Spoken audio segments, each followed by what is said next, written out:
Hello students. So let's read the problem. And it says, find the rate of change in the tables shown below. So I'm looking for the rate of change. And another word for rate of change is slope. And I'm going to write down the M right there. And another thing that relates to rate of change for us should be change of the y over change of the x. So for these questions, I am not going to use the formula for slope of a line. I am actually going to choose to use change of y over change of x. So if I want to find the change of the x and the y, I need to look at the table and see if I can find a pattern. Okay?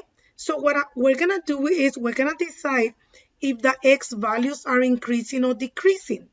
If the values are increasing, that means that I am going to need to add a number to that.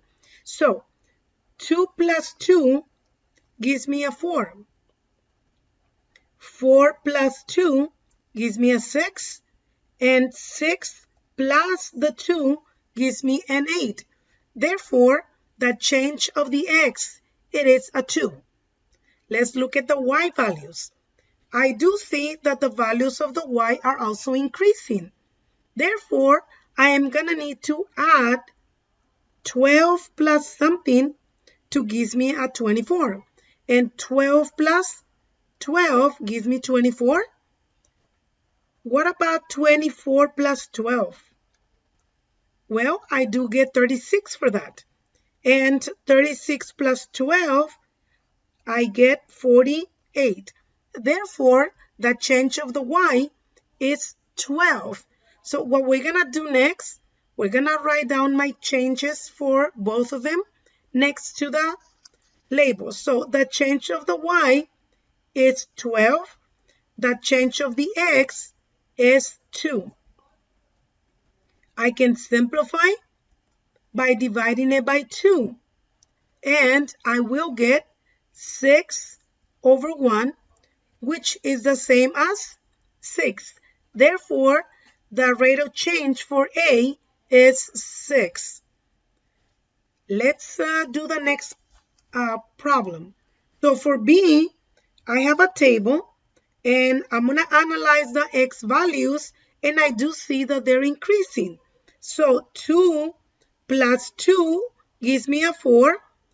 4 plus 2 gives me a 6. And 6 plus 2 gives me a 8. Very good. So the change of the x, it is 2. What about the y? If I look at the values for the y, they are not increasing. They're actually decreasing. So that means that to go from a 20 to a 16, I'm going to subtract. So the way that I show that is with a little sign of minus or negative. So 20 minus 4 gives me 16. 16 minus 4 gives me a 12.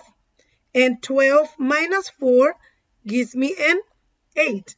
So what I want to do next is I'm actually going to write down those numbers next to the change of the y will be negative 4. Change of the x is a positive 2. If I simplify, I can divide by 2, and I will get negative 2 over 1, which is the same as negative 2. Therefore, the rate of change for table B is negative 2. Let's do table C.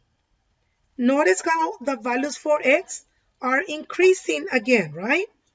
So 2 plus 2 gives me a 4. 4 plus 2 gives me a 6. And 6 plus 2 gives me an 8. Therefore, the change of the x is 2. What about the y? How do I go from 6 to a 6? Do I add? No, because if I add a 1, it will give me a 7. I cannot subtract. So think about a number that when you use it, it will not make a difference for my answers.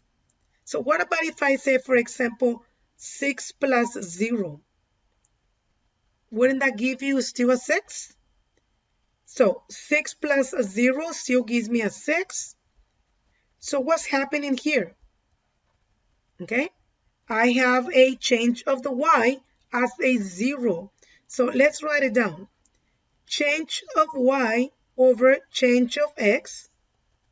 The change of the y is 0. The change of the x is 2. So if you divide 0 divided by 2, you will get a 0.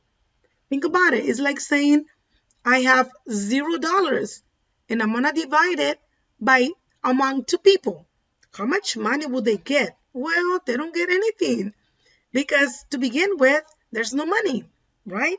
So that's very different than having the 0 on the denominator. Be careful with that. Therefore, the rate of change for table C is going to be 0. Very good. And I can write down the 0 here. It's just that sometimes people think that that's the letter O. And no, that's a 0. So we're done.